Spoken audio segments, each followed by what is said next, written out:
नमस्ते सदावत सले मातृभूमि। हम लोग बात करने जा रहे हैं हमारे देश के अंदर एक बड़ा कोशिश हो रही है कि कैसे ही देश के अंदर जेनजी खड़ा कर दिया जाए।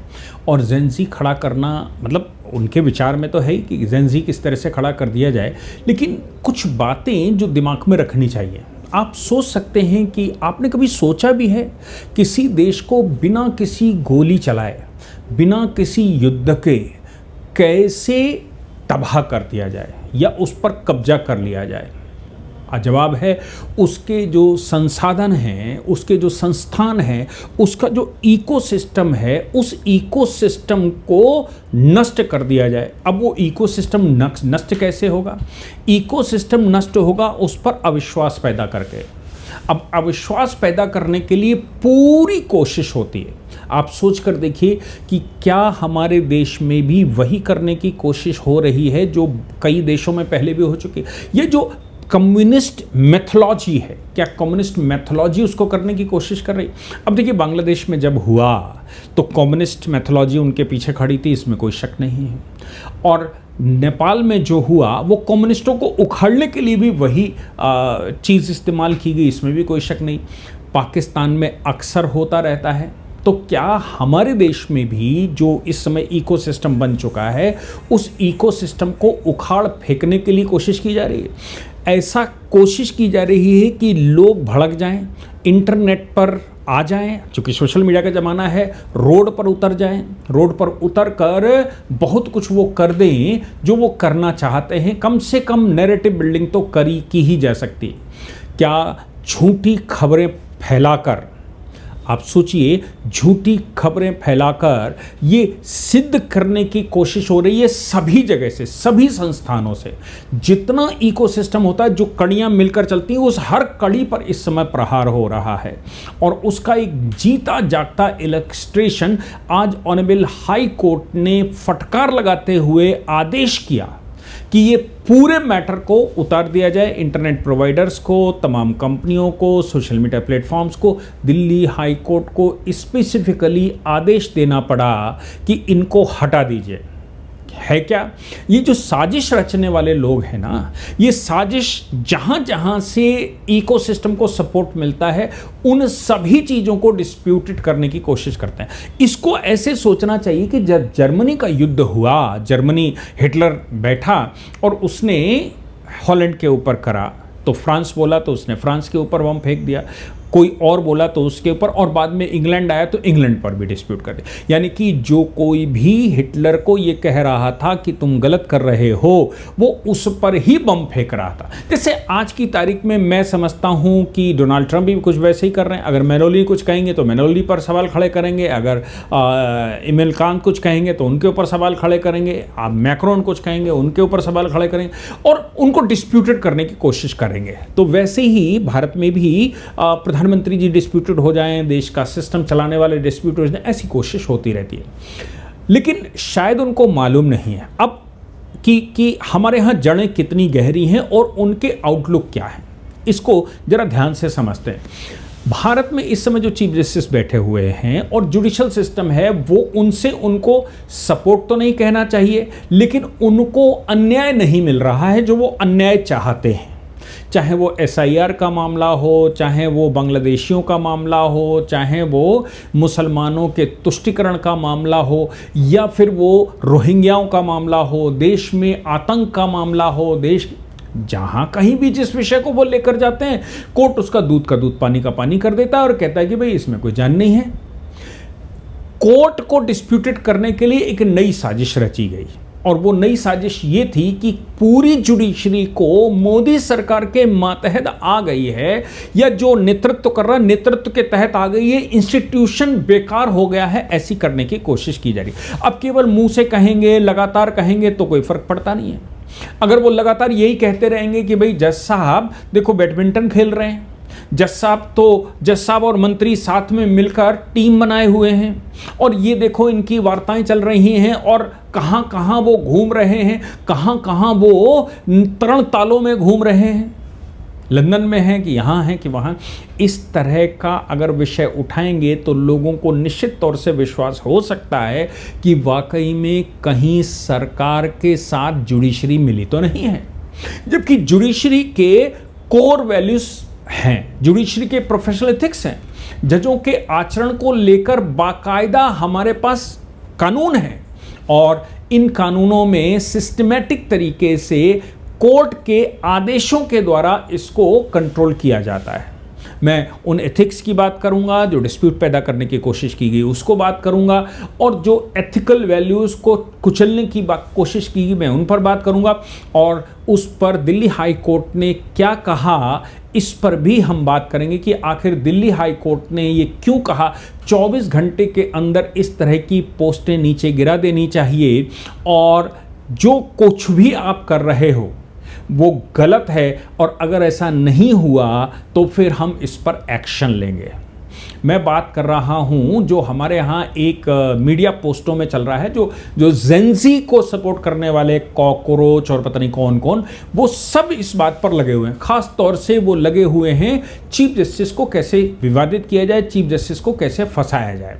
मामला क्या था ये समझने की कोशिश करते हैं। सोशल मीडिया पर कुछ मीडिया रिपोर्ट्स और पोर्ट्स के जरिए दावा किया जा रहा है कि केंद्रीय कानून मंत्री अर्जुन राम मेघवाल और लगभग 75 जजेस, लगभग 75 कॉन्स्टिट्यूशनल कोर्ट के जजेस, संवैधानिक अदालतों के न्यायाधीश जनता के पैसे से लंदन में second international bar and bench badminton championship में हिस्सा ले रहे हैं और वहां मौज कर रहे हैं।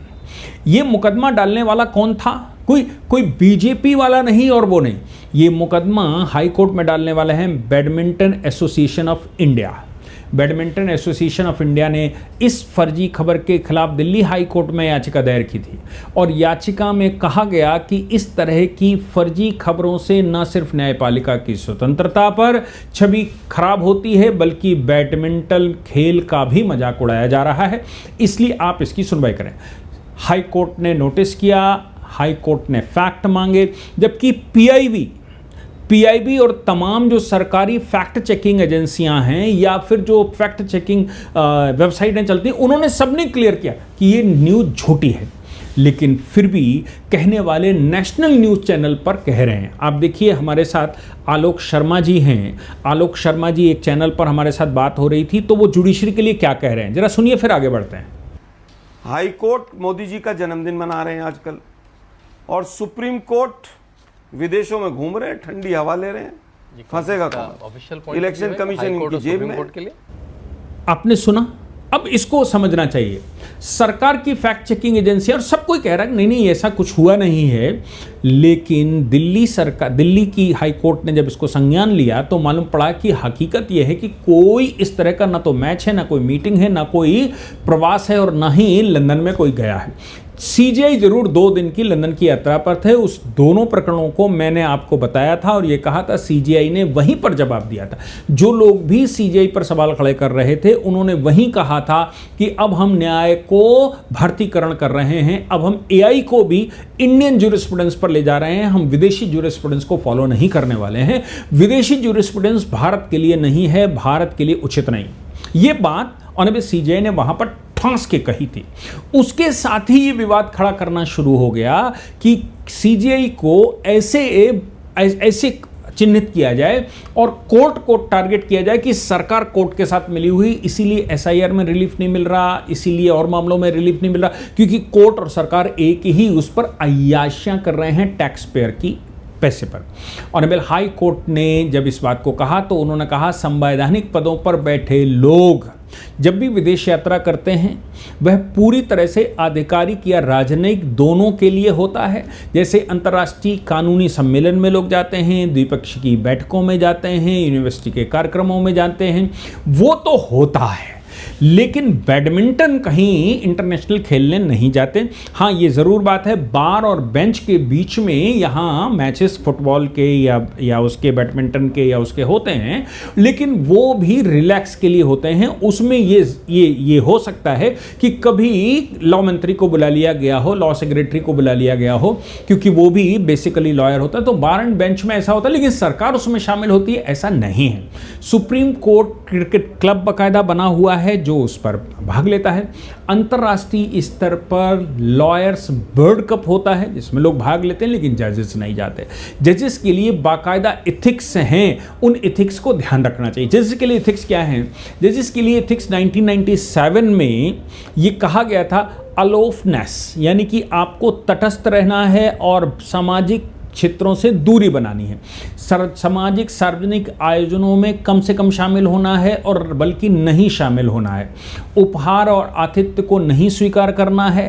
फंड जुटाना आपका काम नहीं, आप कहीं से फंड नहीं जुटा सकते, आपको धन नहीं ले ही नहीं सकते। इसके अतिरिक्त सी रविचंद्रन अय्यर बनाम जस्टिस A.M. भट्टाचार्य जी ने 1995 के केस में सुप्रीम कोर्ट ने कहा है न्यायपालिका की जनता में विश्वसनीयता ही उसकी असली ताकत है। एक जज का आचरण न केवल अदालत के भीतर बल्कि अदालत के बाहर भी सार्वजनिक जीवन में भी वैसा ही होना चाहिए। उनका व्यवहार ऐसा होना चाहिए जो समाज में न्यायपालिका के प्रति विश्वास को और मजबूत करे। के वीरास्वामी, आपको याद होगा के वीरास्वामी 1991 में जब उनके खिलाफ महाभियोग लाया गया था, तब भी सुप्रीम कोर्ट ने इस तरह की बात कही थी। और ये सुप्रीम कोर्ट की एथिक्स है कि सामान्यतः वो पब्लिक के बीच में नहीं जाते, वो कोर्ट में बेंच पर बात करते हैं, बहुत ज़्यादा होगा इन कैमरा बात करते हैं। लेकिन विवादित करने के लिए कि जुडिशरी विवादित है, ऐसा जब तक नहीं किया जाएगा तब तक जेन जी को कैसे भड़काकर रोड पर लाया जाएगा? कैसे आप कहेंगे कि ये जेन जी है, ये जेन जी तो मोदी जी के साथ खड़ी हुई है, ये जेन जी है, ये तो मोदी जी का पक्ष लेती है, ये तो अब देश में सिस्टम खत्म हो गया है, हमारी बात ही नहीं सुन रहे हैं, और ये वो। आप सोचिए कि ऑनरेबल दिल्ली हाई कोर्ट ने इस पर प्रहार करते हुए कहा कि ये हमारे देश के लिए अच्छा नहीं है, ये इसको तुरंत डाउन करो, इसमें कोई सत्यता नहीं है, ये सिर्फ और सिर्फ एक सिस्टमेटिक तरीके से हम लोगों को बदनाम करने के लिए, एक इंस्टीट्यूशन को बदनाम करने के लिए और खतरनाक साजिश है। कोर्ट ने ये शब्द इस्तेमाल किए, उन्होंने कहा इंस्टीट्यूशन को बदनाम करने की ये खतरनाक साजिश है और इस साजिश के तहत ही सीजेआई और बाकी जजेस को बदनाम किया जा रहा है। ये सूचनाएं 100% मनगढ़ंत और फर्जी हैं, इनको तत्काल नीचे गिराया जाए, इनको तत्काल डाउन किया जाए। ये झूठी खबरें नहीं चलनी चाहिए। मैं समझता हूं कि ऑनरेबल कोर्ट ने साफ तौर पर इस पूरे विषय पर प्रश्न चिन्ह जो लगाए जा रहे थे या जो फेक नैरेटिव फैलाया जा रहा था उस पर विराम लगाया है और ये बात बताने की कोशिश करी है कि कहीं इस प्रकार का कोई कोलैबोरेशन नहीं है। पर जो लोग करना चाहते हैं उनको मुझे लगता है कि पूरा देश समझता ही होगा और आप भी समझ ही रहे होंगे। आपके विचार मैं ज़रूर जानना चाहूँगा कि इन विषयों पर आपके विचार क्या हैं, आप क्या कहते हैं, ये जेन ज़ी किस तरह का मूवमेंट लाने की कोशिश कर रहे हैं और उसको भड़काने की कोशिश कर रहे हैं और सारे इंस्टीट्यूशंस पर सवाल क्यों खड़े कर रहे हैं। जय हिंद, जय भारत, वंदे मातरम।